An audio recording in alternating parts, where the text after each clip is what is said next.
At syempre, kami na mga bossing 11. Syempre ako mga bossing. Wala lang, no? At tuwa lang ako dito.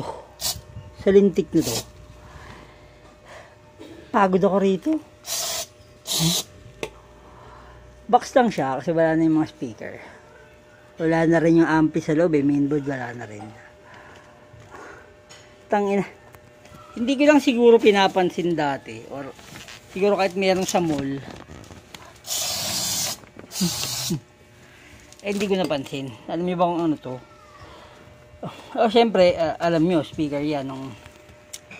Nung buo pa siya. Tapos powered, may ampli. Ano may gumawa? Ayun o. DB Audio.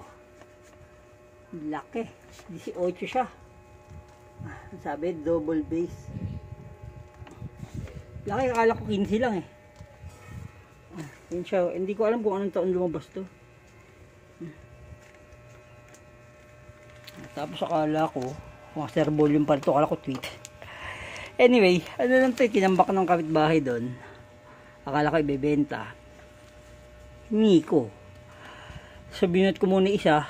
Hindi pa ako na, although malapit na naman dito sa bahay, hindi pa ako nakakalayo. Hindi talaga kaya kasi nabasa pa siya eh. Kahapon pa kasi ito doon. So nabaha, nadagdagan ng bigat. Kasi ilang ano raw ito doon, ilang buwan nasa garahe, pinabayaan na. So inilabas nila. May magbubuti naman daw, kinuha lang yung mga laman. Although wala na yung mga speaker daw, sabi ni ate. Anyway, natuwa lang ako.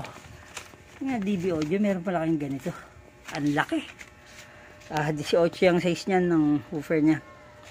Pero hindi pa ako nakaano nito, nakakita talaga sa mall. Siguro may malaki kayo doon, di 15 lang yata yung double 15, double 15. Check natin kung anong year lumabas to. Iba rin. Ano sabi niya? Tuwa lang ako. Saka ng bigat. Ang hirap iyan na ito. Ang hirap ibiyahe. Kung ganito kami bigat ang mga box mo. Anyway, may tatapusin kasi tayo yung concert. Kaya lang wala na yung pintura. So sabihin ko na lang sa customer mag-adjust ng time tomorrow pag pick up. Okay. Magagawin natin. Siyempre napagod ako.